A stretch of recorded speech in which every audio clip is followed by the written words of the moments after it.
요한복음 14장 1절 말씀.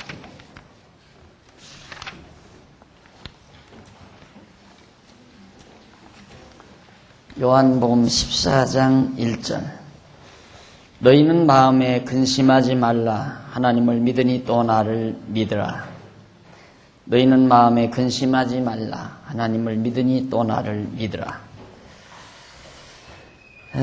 교재는 47페이지 중간에 가로 없는 2번 심리적 조건입니다. 우리는 지금 행복의 조건에 대해서 공부하고 있습니다.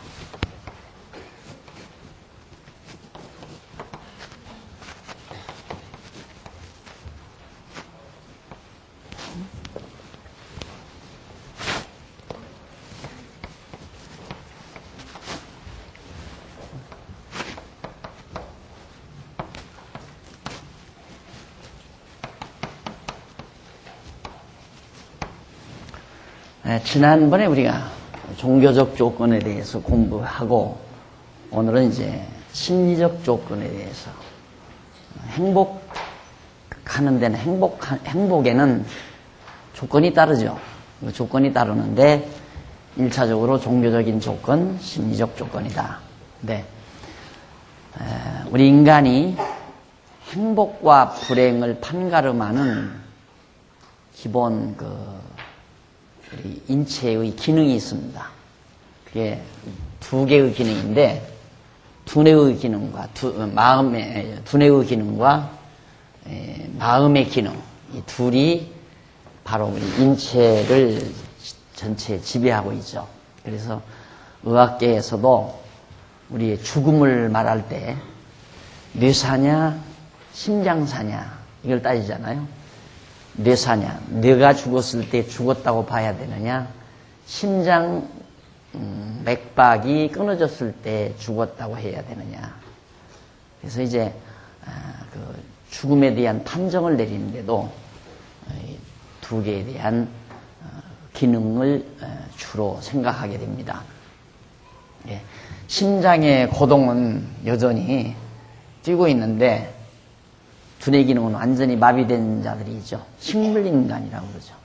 두뇌는 전혀 작용을 안 해요. 그런데 다 심장의 고동은 여전히 뛰고 있습니다. 그런가 하면 심장의 고동은 심장은 멎은 것 같은데 두뇌는 여전히 기능을 멎지 않고 있다. 이런 경우도 있고. 그래서 두뇌 기능과 심장 기능은 생사를 판가름하는데도 중요한 역할을 하지만은 행복과 불행을 가름하는 주요한 두 개의 기능으로 작용하게 됩니다.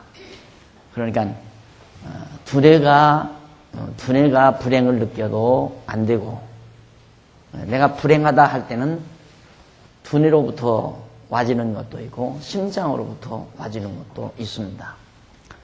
그래서 이제 이 두뇌에 관한 문제는 알고 믿는다. 지난번 종교적인 문제죠. 종교적인 데서 바로 알고 믿는다. 하나님을 아는 것과 그 하나님을 아는 하나님을 믿는 이 두 개의 요소가 바로 종교적인 요소인데, 이 요소는 바로 우리 인간의 두뇌를 깨끗하게, 두뇌 기능을 원활하게 만드는, 두뇌 기능에서 가장 문제가 되는 것은 해결이 안 되는 거, 이해가 안 되는 거, 그걸 머리 아프다고 그러죠. 골치 아프다, 납득이 안 가는 거, 또 해결이 안 되는 거, 골치 아프다, 머리 아프다, 복잡하다, 야한 말로 골 때린다, 이런 말 많이 하죠. 그게 다 불행하다는 얘기거든요. 그러니까 문제 해결이 안 될 때, 이해가 안 될 때, 그때 우리는 스트레스를 받는 거죠. 그게 바로 불행감으로 우리에게 다가옵니다. 그런데 우리가 하나님을 알고 하나님에 대한 신앙이 생기게 되면 문제가 없어지죠. 모든 문제가, 모든 갈등이 다 해소돼 버리고 모든 문제가 사라져 버립니다. 과거 같으면 며칠 밤을 잠 못 이룰 문제들이 하나님 알고 신앙하게 되니까 그저 몇 분 만에 깨끗이 정리하고 머리를 맑게 하고 깊은 잠에 들 수 있는, 이런 것이 우리의 실제 생활에서 지금 우리는 경험하고 있잖아요. 그래서 이 종교적인 문제는 바로 두뇌 기능을 깨끗이 해결한다. 심리적인 조건이거든요. 오늘 공부하는 것이 이제 이 심리적 조건. 마음의 문제인데, 이제 이집봉독에 대한 여기 이제 그 행복의 조건 가운데 심리적 조건 47페이지 중간에 보면 기독교 행복의 심리적 조건은 지엽적인 것이다 그랬어요. 지엽적인 것으로서 이 조건은 지엽적 조건이다. 이것은 근본적 조건이고 이건 지엽적 조건이고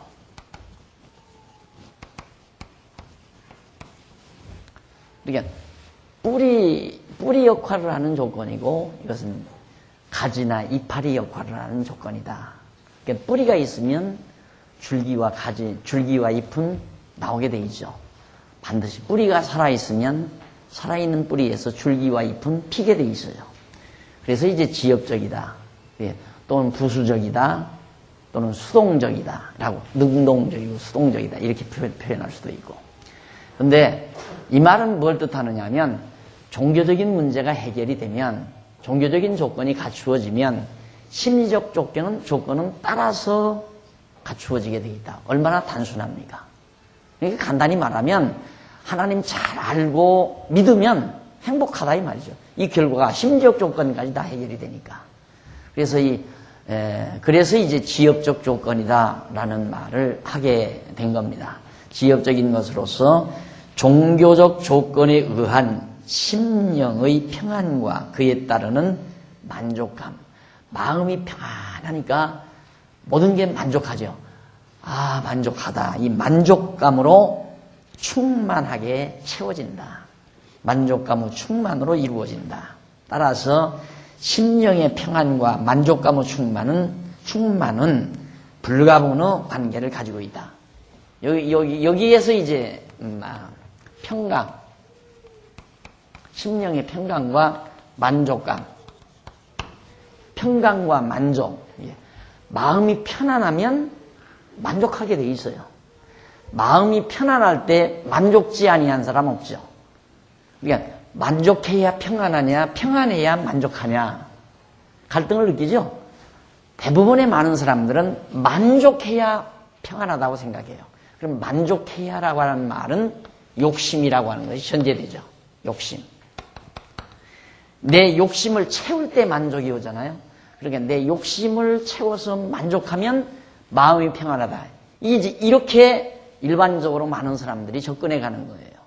그래서 욕심을 채우려고 사는 거죠. 그런데 기본적으로 욕심은 채워지지 않게 돼 있는 거거든요. 욕심은 한도 끝도 없어요. 끝없는 거예요. 그걸 전도서 기자가 표현하기를 골짜기 물이 계속 흘러서 바다로 흘러 들어가도 바다를 채우는 법이 없다 이거죠. 바다가 가득 채워져서 넘치게 하는 법이 없다. 그것처럼 인간의 욕심이란 그렇다 이거예요. 아무리 인간의 욕심을 채우려고 또 채워도 절대 만족이라는 것은 불가능하다. 그 말이에요. 그럼 이런 식으로 접근해 간 사람은 벌써 그건 불가능한 거예요. 행복하기를 포기해버려야 돼요. 여기서 차단되는데 욕심을 채울 수 없다. 만족지 않은데 편안할 리가 있어요. 그런데 기독교 행복론에서는 평강, 마음이 평강을 얻게 되면 만족하게 돼 있다 이거예요. 그래서 욕심은 사라진다. 욕심이 사라져야 만족하고 평안한 것이 아니라 마음이 평안하니까 만족하게 되고 만족하니까 욕심이 사라지게 된다. 욕심을 버려야 된다. 말 잘하잖아요. 말 많이 하잖아요. 욕심을 버려야 된다는 사실은 누구나 알아요. 욕심 버려야죠. 욕심은 나쁜 거야. 욕심은 불행을 가져오는 거야. 다 알아요. 그런데도 욕심이 안 버려지는 걸 어떻게 해요? 욕심이 안 버려지는 이유는 만족지 않기 때문이고 만족지 않은 이유는 평강이 없기 때문이고 평강이 없는 것은 하나님을 신앙하지 않기 때문이고 신앙하지 않는 이유는 하나님을 무지하기 때문에 안다. 알지 못하기 때문에 평안하지 못하다. 이건 이제 종교적 조건 아니에요. 예. 하나님을 알면 믿게 되고, 믿어지니까 평안해지고, 평안해지니까 만족해지고. 이게 바로 행복이라는 얘기예요. 행복. 행복감. 만족감은 행복감이거든요. 이게 이제 조건이에요. 그러니까 많은 사람들이 이 거꾸로 이렇게 내 욕심을 채워서 만족하려고.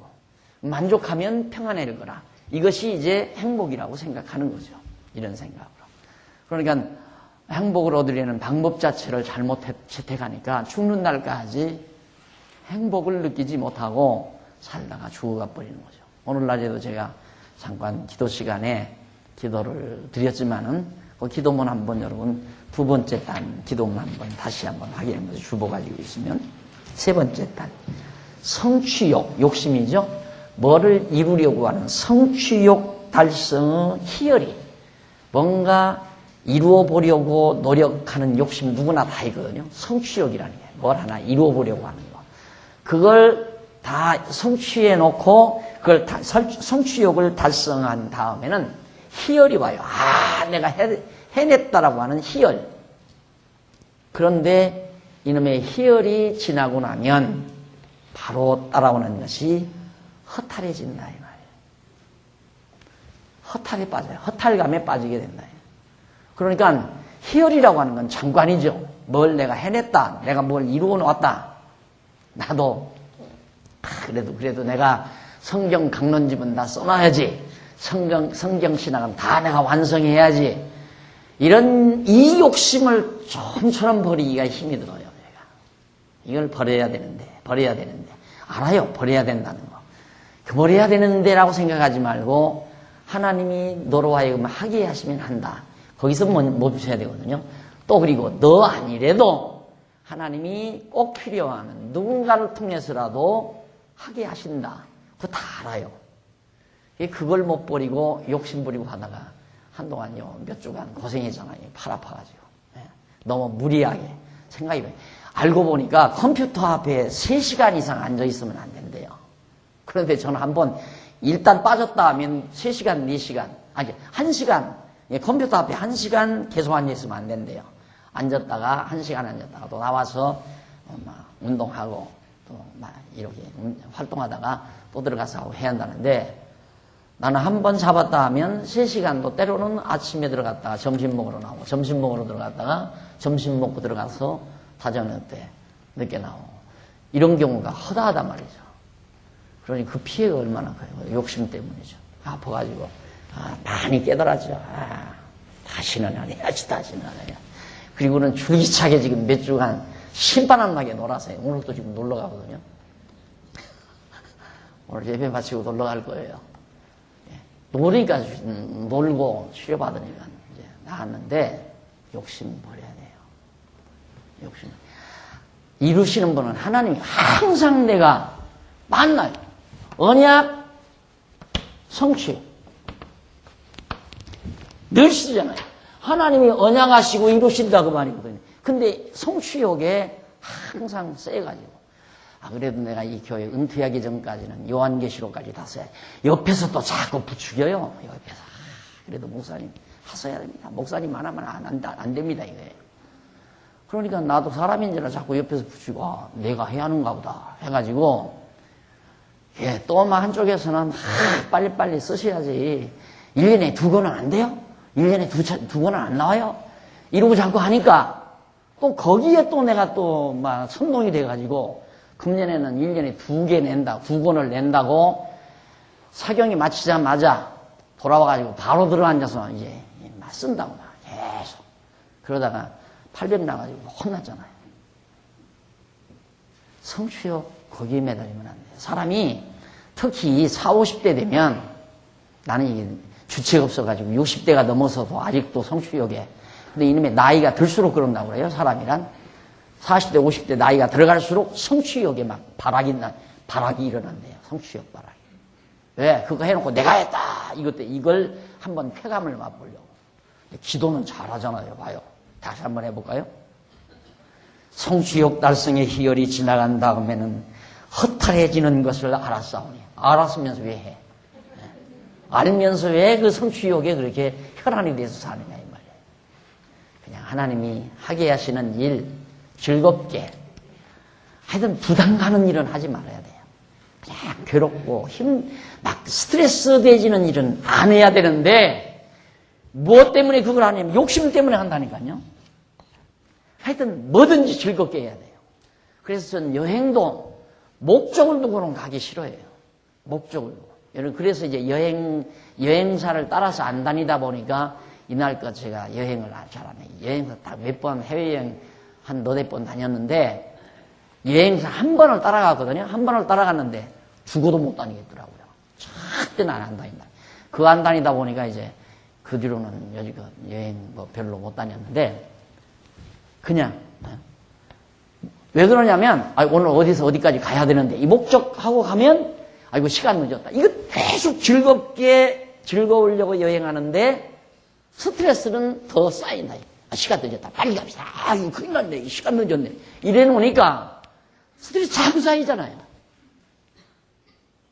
이 자유라는 게 얼마나 좋은지 아십니까? 그냥 자유롭게, 그냥 즐겁게 다니다가 해지면 자고, 어디 맛있는 거 있으면 먹고, 편안히 쉬고, 같이 즐거운 담소하면서 그렇게 다니면 한 달 아니라 2달 아니라 석 달 여행 다녀도 하나 피곤을 몰라요.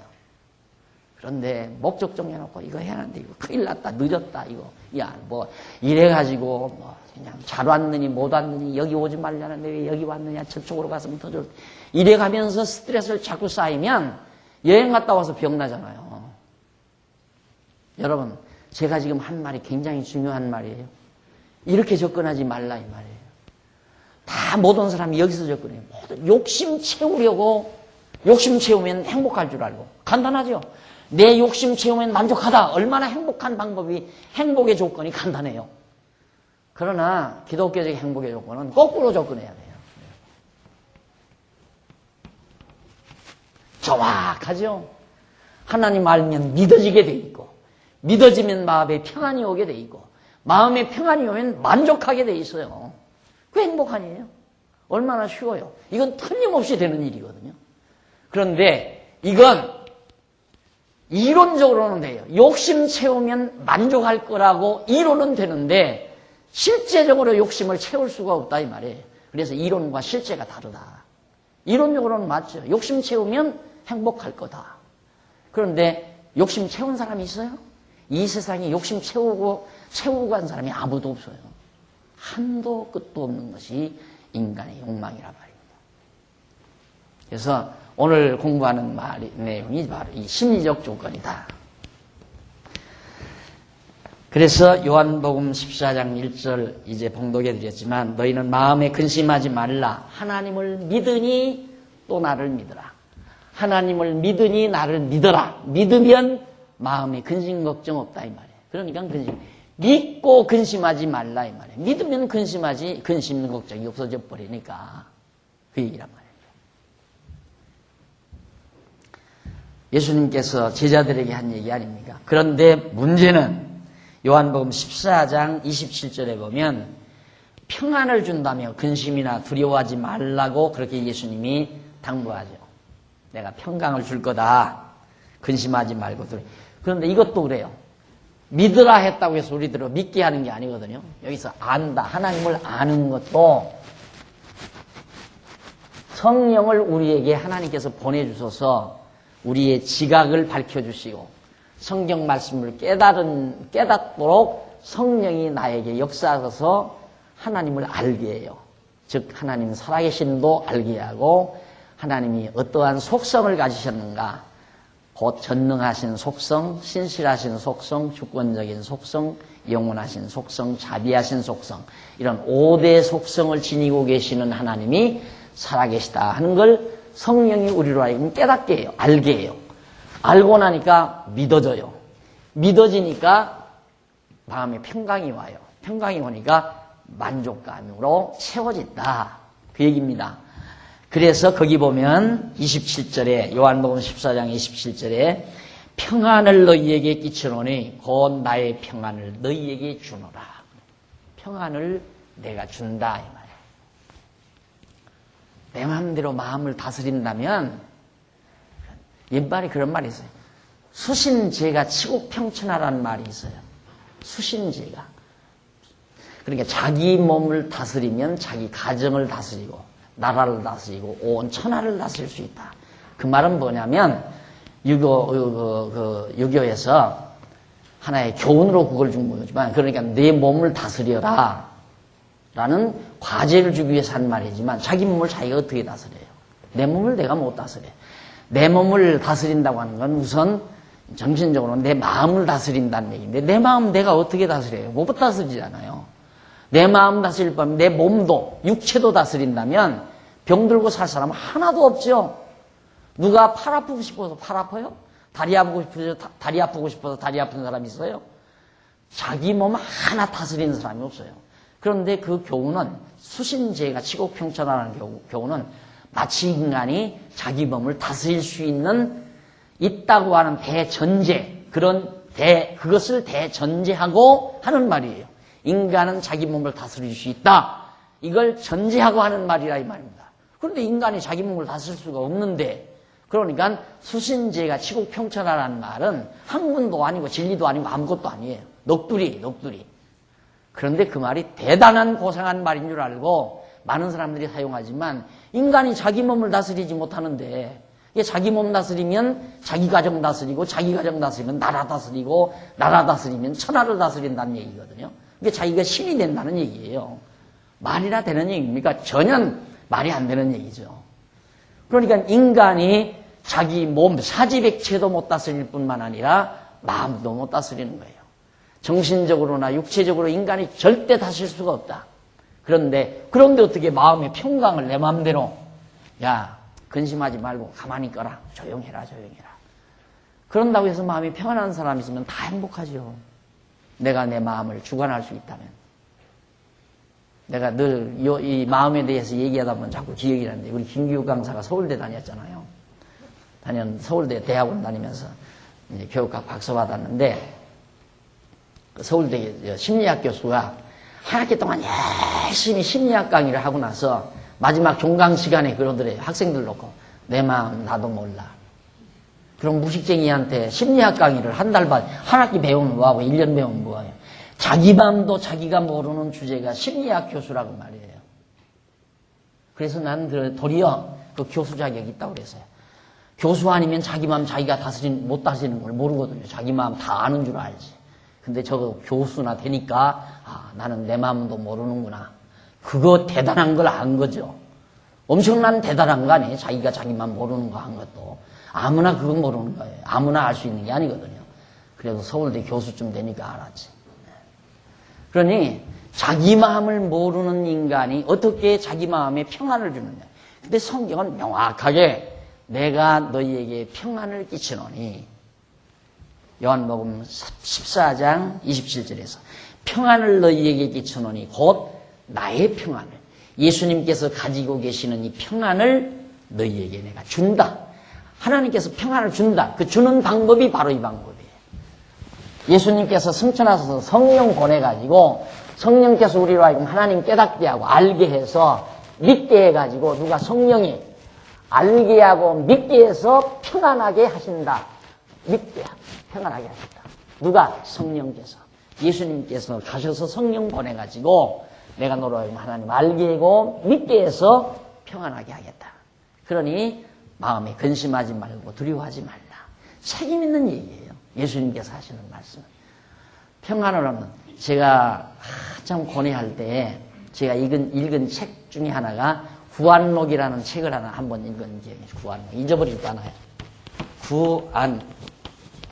구안록. 녹이거든. 평안을 얻는, 평안을 구하는 기록이라 이거예요. 평안을 구하는 구안록. 일본 사람이 하천풍원 씨가 쓴 건데, 유명한 책이죠. 구안록이라는 책이. 그러니까 누구나 평안을 얻기를 원하는데, 자기가 평안을 얻어보려고 별짓 다 했어요. 이 저자가. 뭐 적선 사업도 해보고, 자선 사업도 해보고, 막 열심도 해보고, 뭐 충성도 해보고, 뭐 선한 사업도 해보고, 별일 다 했는데, 안 되더라 이거예요. 안 되는데, 그가 얻은 것은 예수 그리스도 만나서 평안을 얻었다. 그렇게 단순한 얘기예요. 예수 그리스도를 만났다. 그래서 저 구안록도 물론 이제 지역적으로는 그리스도 만나고 얻었다는 것이 단순하지만 구체적으로는 이렇게 돼야 정말 평안을 얻는 거죠. 정말 하나님께서 우리에게 평안을 주어야 평안합니다. 행복도 하나님이 행복해야 행복한 거고. 여러분 지금 이 관심 있어서 지금 강의를 들으시는데 다른 길 찾으려고 하지 마요. 요 길밖에 없어요. 딱 이 길이에요. 우리가 마음에 참 평안을 얻고 다만 7, 80평생 한평생 사는 동안 행복하게 사는 방법은 오직 이 길이에요. 다른 길 없다 이 말이에요. 그래서 자꾸 내가 젊은이들에게도 성경 배워라, 성경 배워라, 하나님 말씀 배워라 하는 이유도 인간이 결국 다 행복 추구인데 결국은 행복하게 살기를 누구나 바라는데 이 길 외에는 행복할 길이 없다 이 말이에요. 욕심껏 욕심껏 삼성그룹 회장이 그랬다든가 돈 제일 많잖아요. 제일 많은데 그 사람이 그랬다고 하잖아요. 돈은 쓸 만큼 있으면 됩니다. 돈은 쓸 만큼 있으면 됩니다. 근데 쓸 만큼이 얼마인가? 과거 어느 목사님 얘기 들으니까 지금은 뭐 노예 없습니다만 어느 목사님 들으니까 한 달에 3천만 원을 쓰려고 딱 해놓고는 3천만 원을 쓰는데 3천만 원 한 달 쓰는데 힘들었대요. 다 쓰지도 못하고 못 쓰겠더래요. 3천만 원을 한 달 내내 마음껏 써보려고 해요. 물론 예쁘게 막 다 뿌려대면이야. 옥상에 올라가서 다 3천만 원 뿌려대면 하루에 다 써버리죠. 그러나 자기가 한 번 써볼 대로 시원하게 맛있는 것도 먹어보고 뭐 여행도 다니고 별짓 다 해도 3천만 원 못 쓰겠더래요. 그럼 1년이면 한 3억 쓰면 되는 거고. 그렇죠? 근데 그렇게 못 쓰겠더라 이 말이에요. 근데 우리네는 한 달 얼마 가지면 한 300? 한 200. 겨우 기백만 원 가지면 한 달 쓰는 돈. 그거면 족하다 이거예요. 돈은 쓸 만큼 있으면 된다. 그런데도 그 사람은 그렇게 가져보니까 이거 많아야 별거 아니더라. 알거든요. 근데 안 가져본 사람은 죽어도 막 실컷 벌어보고 싶지만 실컷. 근데 벌어보고 나면 그거 만족한가? 그러니까 그 말을 삼성그룹 회장이 왜 했느냐면 그렇게 해봐도 만족이 없다 이 말이에요. 돈을 그렇게 몽땅 벌어보면 만족할 줄 알았는데 돈이라는 건 쓸 만큼밖에 필요가 없구나 하는 걸 깨닫게 된 거죠. 나중에는 이제 이게 많아버리면 나중에는 정말 돈지기가 돼요. 이 돈을 어떻게 잘 지킬 건가. 예, 처음에는 돈이 있어야 내가 지켜지잖아요. 내 생명도 지켜지고 내 건강도 지켜지고 돈이 나를 지켜준다고 생각했는데 돈이 어느 정도 많아져 버리면 내가 돈을 지켜야 돼요. 내가 그냥 돈 지키기 위해서 온갖 것, 나 자신이 모두 다 포기가 되어져 버리는 그런 결과로 뒤바꿔지는 거예요. 술과 똑같은 거죠. 처음에는 몸보신을 위해서 한 잔, 두 잔 먹다가 그 다음 조금 더 먹으면 뭐 술이 술을 먹는다대요. 그리고 좀 더 먹으면 나중에 술이 그냥 날 먹어버린다고 그러잖아요. 똑같은. 술 욕심이 그렇게 바뀌어지는 거거든요. 똑같은 거예요. 그러니까 지금 이렇게 아이고 목사님 한만 그래도 한 돈 실컷 좀 벌어왔으면 좋겠습니다. 그럼 강의 들을 필요 없어. 뭐로 들어요? 이건 진리라니까. 오직 이 길밖에 없어요. 오직 이 길. 그래서 날마다 내가 여러분들에게 성경을 가르치면서 하나님을 확인시켜드리고 하나님에 대해서 성경을 가르쳐드리는 이유는 이 길밖에 없으니까. 이 길밖에. 몸 건강하게 좀 노력하면 밥은 먹고 살 수 있잖아요. 예? 이 사람들 하는 집 보세요. 제가 점심 먹으러 가는 집 중에 하나가 두부집이 하나 있는데 아주 겁지를 보면 아주 근사한 양옥 빌딩이에요. 양으로 지은 거. 아주 빌딩인데 안에 들어가면 초가집을 다 만들어놨어요. 흙으로 돌 갖다가 담사놓고 거기다가 지푸라기 이렇게 해서 다 담장 그렇게 만들어놓고 그 좋은 양옥집 안에다가 그 무슨 짓거리야? 사람들이 이래도 만족이 없고 저래도 만족이니까 이 짓도 해보고 저 짓도 해보는 거예요. 그것 갖고는 안 된다니까. 그거 가지고는 인간이 행복할 수가 없어요. 사는 집도 마찬가지잖아요. 이제는 내가 생각할 때는 지금 가장 인간이 살기 좋은 피해 없는 집이 제가 지금 여기 재직회에서 붙박이장인가 방이 지저분하니까 붙박이장을 하나 해줘서 그걸 해놓고 하룻밤 자고는 이상하더라고요. 내가 왜 이러나? 해지래지라. 하룻밤 여기서 목사님들 세미나 하는 방에 잠을 잤나요? 하룻밤인가 이틀밤인가 자는데 영 깨운지를 않아요. 왜 그런가 했더니 그러면 장몽에서 풍겨나는 독취가 나를 그렇게 만든 거예요. 그래서 그대로 문 다 열어놓구나. 한 2년 지나야 한대요, 그것도. 그게 제일 좋은 방법이 뭐냐? 돌이, 굴러다니는 돌 있죠? 돌하고, 막, 천지 들어진 황토흙 있죠? 돌 하나 놓고 황토흙 쌓고, 돌 하나 놓고 황토흙 쌓고, 그리고 위에다가 나무 끊어다가 석가래 얹고, 막 풀비에다가 딱 얹어가지고, 그 속에서 사는 방이 최고로 건강에 좋은 방이라 이 말이에요. 시원하고, 따뜻하고, 겨울에는 따뜻하고, 여름에는 시원하고, 최고로 좋은 방. 그러니까 인간들이 이제 그렇게 살다가 막 야옥집 짓고 막 살다가 이제 돈 있는 사람이 어떻게 살아? 그러고 가서 살아요, 산속에 가서. 그렇게 집 지어놓고, 돌, 그거 이렇게 쌓아놓고, 지푸라기로 이렇게 지붕해놓고, 그리고 좋다. 지금 저기 평안교회 어느 집사님 한 분, 노인 집사님 한 분도 저 산속에 들어가서 이제 그렇게 산다고 그렇게 막 열심히 좀 짓고 있더라고요. 그러니까 인간이 자기가 지금 옛날 우리 어머니 아버지들 다 그렇게 살았잖아요. 담장, 흙담 치고 흙집 짓고 그렇게 살았는데 그 다 좋은 집이거든요. 그런데 기어코 막 비싼 돈으로 양옥으로 그렇게 지어놓고 살면 좋은 줄만 아는. 그렇게 하면 행복할 줄 아는. 근데 그렇게 지어놓고 들어가면 나처럼 머리가 해질해지라고 한동안 병난다니까. 그래서 요즘 사람들은 아파트 분양받으면 2년 동안 세내준대요. 그러니까 가난한 사람들, 세 없는 사람들이 병은 너들이 나고 너들이 다 이제 병 다 없어졌은 다음에 내가 들어가 살겠다. 그럼 고약한 나쁜 심정을 가지고 산다고 그러잖아요. 그러니까 좋은 집도 우리에게 만족 못 주고 좋은 옷도 만족 못 주고 좋은 옷하고 좋은 옷이라고 딱 사 입고 나면 몇 년 지나면 구닥다리라 더 실증이 나고 무엇으로도 그냥 외부적으로 와지는 그 무엇으로는 우리는 만족하게 할 수 없어요.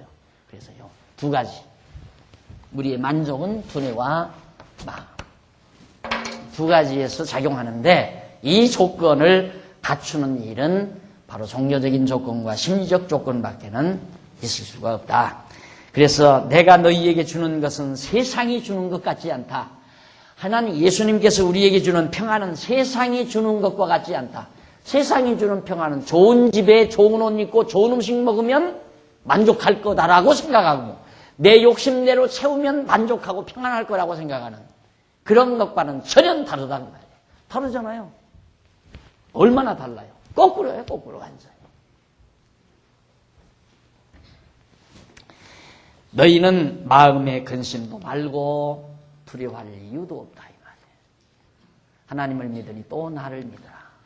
내가 너희에게 평안을 주노니 내가 주는 평안은 세상에 주는 것과 전혀 다르다.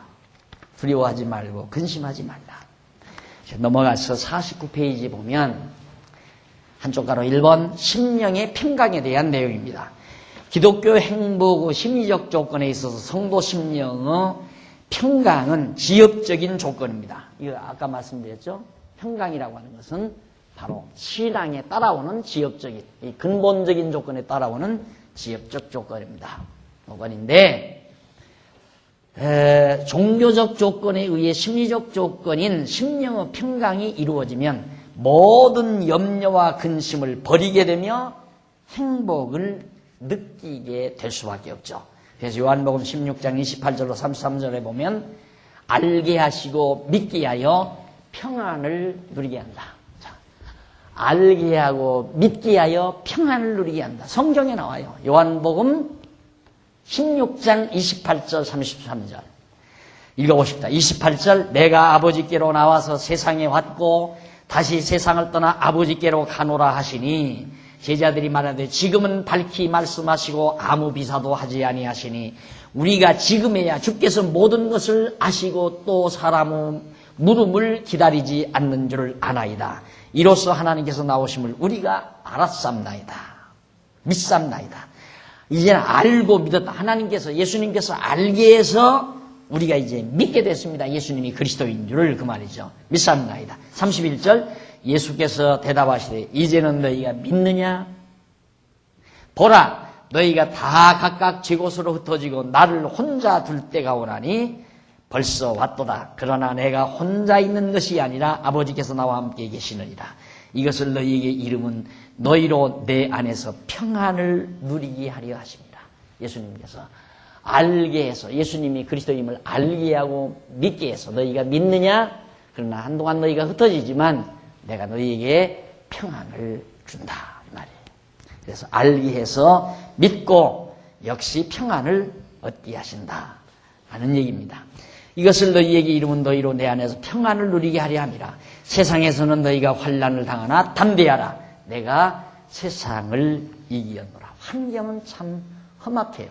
계속해서 도전해 오니까 이렇게 세상은 이렇게 계속 우리에게 환난을 가져다 주지만은 너희는 담대하라. 두려워하지 말고 하는 얘기입니다.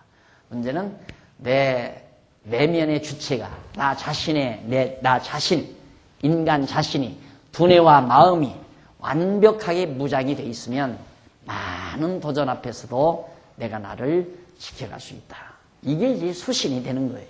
내가 나를 지키는 게 아니라 하나님께서, 성령께서 나를 지키게 만들어 가시는 놀라운 하나님의 능력에 의해서 우리가 정말 세상을 이기게 된다.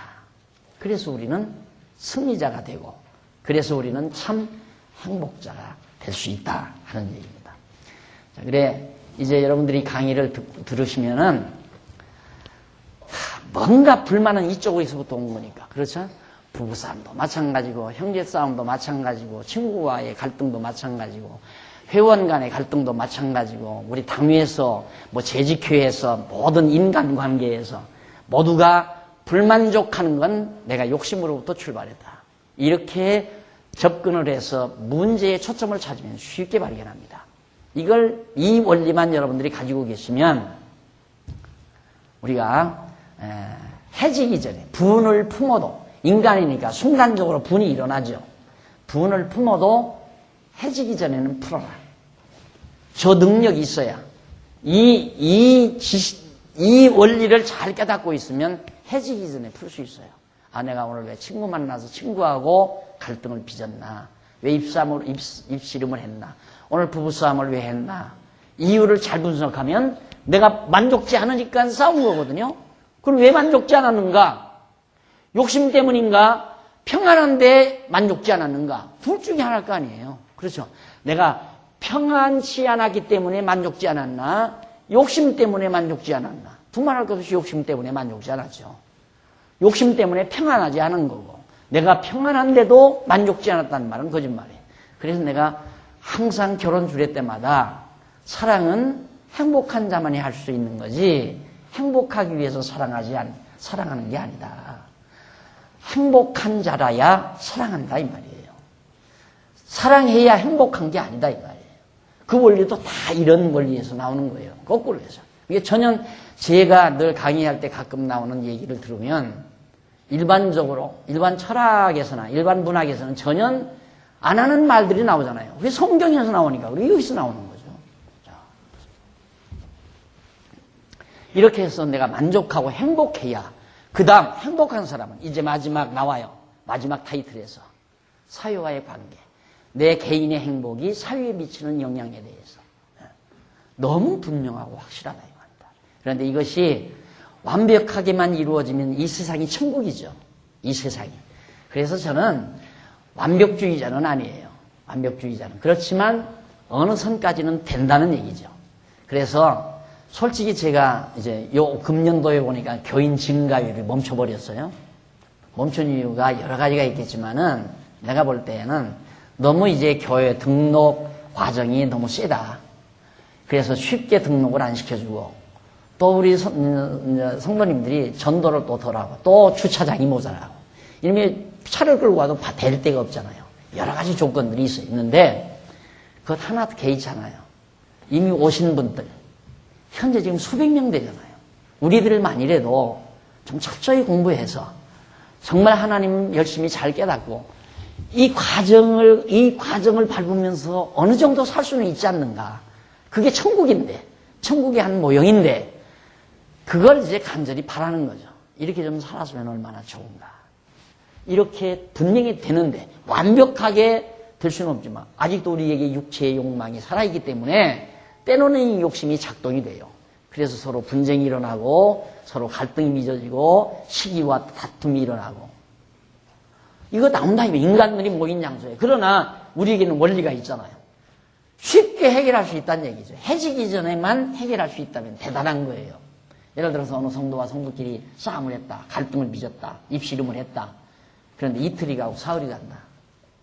지금 우리 강남노에 사나 몇몇 교회들이 지금 그런 문제가 발생해가지고 한 번 버그러지니까 지난번 어느 장로님 오셔서 그래요. 목사님 참 제가 실수를 많이 했어요. 왜요? 그러니까 제가 사회생활은 제가 꽤 잘했잖아요. 근데 사회에서는요 서로 좀 뭐 말싸움 좀 하다가도 아이 가서 이 사람아 안 돼. 한잔 하세요 하고 가서 술 한잔 마시고 나면 다 없어진대요. 그런데 이 교회는 안 그렇대요. 이게 왜? 해지기 전에 못 푸르니까 그래요. 못 푸는 이유는 계속해서 자기 욕심 놔두고 쟤 때문에 그 사람 때문에 너 때문에 계속 그러니까 분이 그대로 쌓이는 거예요. 술이라도 먹으면 술 기운에 그냥 어떻게 다 정리가 되는데 안 되니까. 그런데 우리가 이걸 알고 나면 내가 불만스러운 것은 내 안에 문제가 있는 거지. 내 안에 평안을 잃어버린 데 문제가 있는 거지. 상대 그것은 2차적인 문제다. 자꾸 남에게 너 때문에 내가 불행하다고 생각하는 데서 인간적 갈등이 일어나고 분쟁이 일어나고 싸움이 일어나고 지옥이 만들어지고.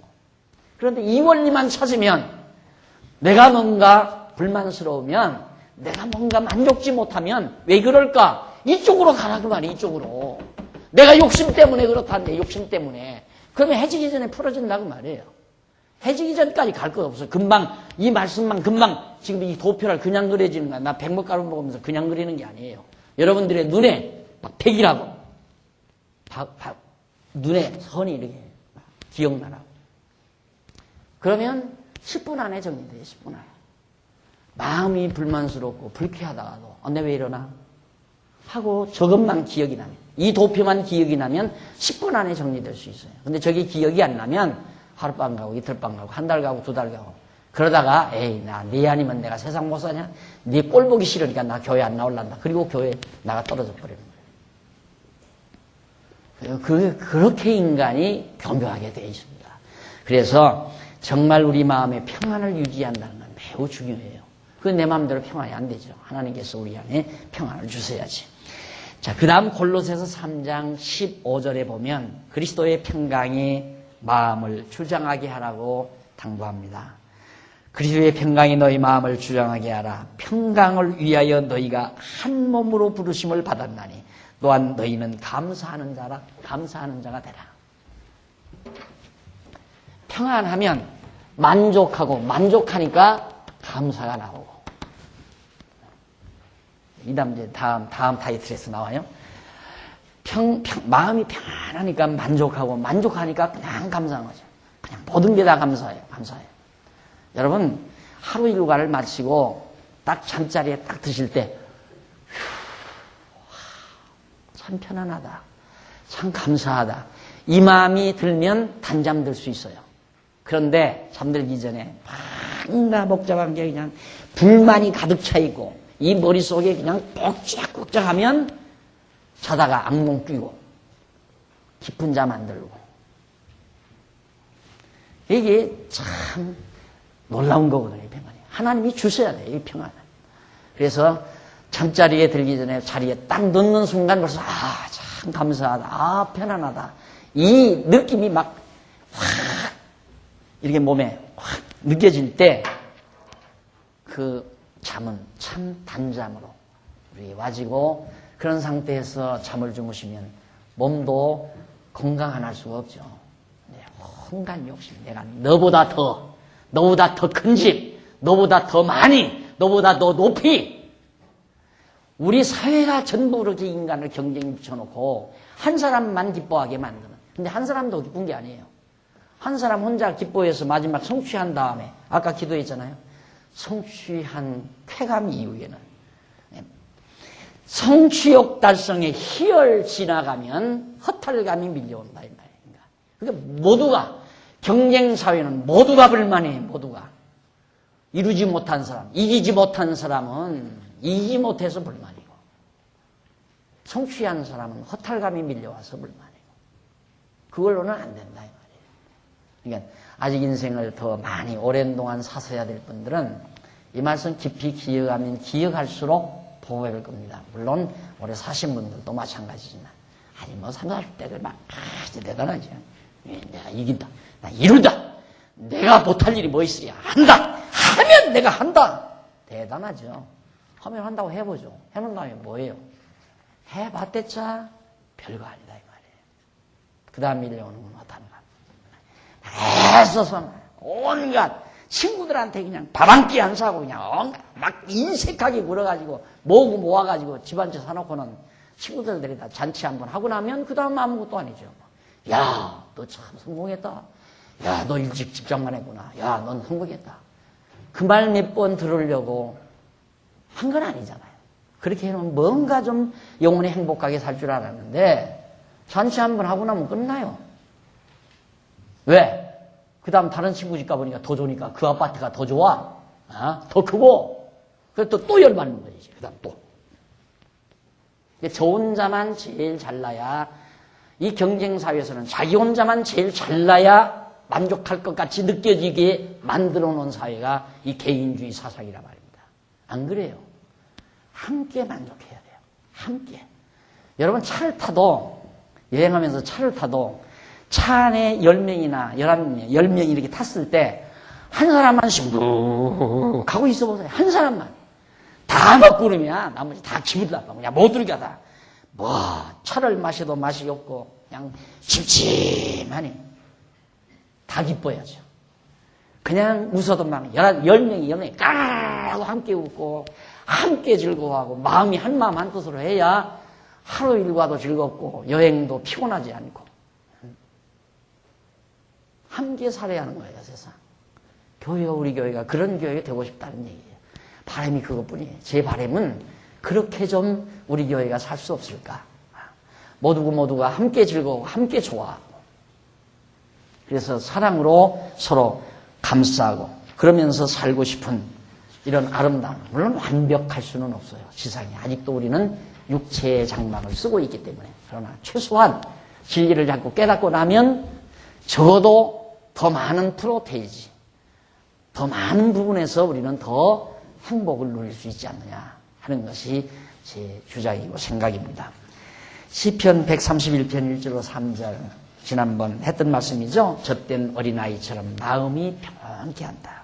여호와여 내 마음이 교만치 아니하고 마음이 교만치 아니하고 이 마음 문제 아니에요? 내 마음. 교만한 마음. 교만은 욕심에서 나오거든요. 욕심. 교만은 반드시 욕심을 불러와요. 욕심 많은 사람 치고 교만하지 않은 사람이 없어요. 욕심과 교만은 바로 쌍두열차예요. 따라붙어요. 항상. 그래서 내 마음이 교만치 아니하고 내 눈이 높지 않다. 아주 눈이 항상 모든 건 시시해. 다른 건 다 시시해. 적어도 아주 값비싼 아주 호화롭게 장식한 레스토랑에 가서 칼질을 해야 밥 먹는 것 같고 길거리에서 고구마 하나 사서 먹고 강냉이 한 자루 사서 먹으면 그건 다 시시한 거고 높은 눈이거든요. 값비싼 어떤 호텔이나 비싼 음식점에 가서 10,000원 돈 주고 먹어야 아주 잘난 것 같고 길거리에서 감자나 고구마 사서 먹는 건 시시한 거 같고 다 눈높이. 내가 큰 일과 미치지 못할 기이한 일을 힘쓰지 아니하고 이 욕심 많은 사람은 큰 일만 생각하고 자꾸 높은 일만 생각하고 자꾸만 높은 거 큰 거. 다윗은 안 그랬다 이 말. 실로 내가 내 심령으로 고요하고 평온케 하기를 젖된 아이가 그 어미 품에 있음 같게 하였나니 내 중심이 젖된 아이와 같도다. 배고픈 어린아이가 젖을 실컷 먹고 엄마 젖에서 떨어져 나간 그리고 눈을 감고 새근거리며 자는 어린아이의 심령처럼 그 젖 먹고 떨어진 아기의 얼굴 모습 보세요. 근심, 걱정, 희열 그런 거 없어요. 그냥 편해요. 그때 아기의 얼굴이 가장 깨끗한 얼굴이죠. 무슨 막 신경을 쓰거나 막 찌푸리거나 해주가 묻거나 그런 거 없어요. 그냥 평온한 얼굴. 그게 제일 조건을 차요. 제일 평온이라는 것이. 이건 평온은 웃음보다도 더 좋아요. 웃음보다도 평온이라는 거예요. 근데 평온을 유지하기가 힘들거든요. 평온한 걸 유지하기가. 어떤 사람은 웃음이 더 좋다고 하지만 안 그래요. 평온이, 이 마음의 평온은 오장육부의 밸런스를 잘 이렇게 유지하게 만든다 이 말이에요. 막 웃거나 극단적으로 웃음을 웃거나 극단적으로 근심하거나 극단을 얻잖아요. 이 극단은 몸에 도리어 해로운 부분이 생겨날 수 있단 말입니다. 평온이라는 건 제일 중요한 거예요. 다윗이 자기 마음을 고요하고 평온케 하기를 어린아이 품에, 엄마 품에 있는 아이같이 했다. 이스라엘아, 지금부터 영원까지 여호와를 바랄지어다. 여호와 하나님을 바라고자 하는 그런 자에게 그 같은 평온이 있다. 한 나라를 다스리는 다윗이 얼마나 근심 걱정이 많겠습니까? 바벨론이, 애굽이 쳐들어올까, 블레셋이 쳐들어올까, 아람이 쳐들어올까, 항상 이웃 나라들이 쳐들어올까 봐서 근심 걱정이 얼마나 많겠어요. 어떻게 하면 백성들을 편안히 살게 할까. 그러나 여호와 하나님 바라보고 평안하게 젖된 나이, 어린아이처럼 그렇게 자기를 평온케 했다. 이것이 여호와 하나님을 의지하고 바라는 데서만 가능한 겁니다. 오늘 강의 여기까지 하고 다음 시간 만족감 충만에 대해서 다음 시간 말씀드리도록 하고 오늘 말씀 마무리합니다. 기도하십시다. 하나님 아버지, 보이지 않는 하나님 아버지를 우리에게 알게 하시고 믿게 하시고 우리의 마음 가운데 평온을 주신 하나님의 사랑을 감사합니다.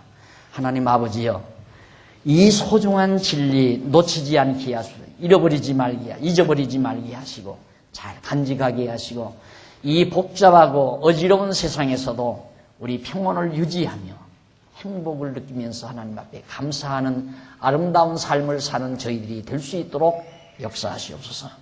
주님, 우리들의 마음속에 아직도 끓어오르는 모든 욕망을 제거시켜 주시고 욕심을 다 제거시켜 주셔서 마음의 평안이 사라지지 않도록 주께서 항상 동행해 주시옵시기를 비우며 죄인 공로옵사오나 예수님 이름으로 기도드립니다. 아멘.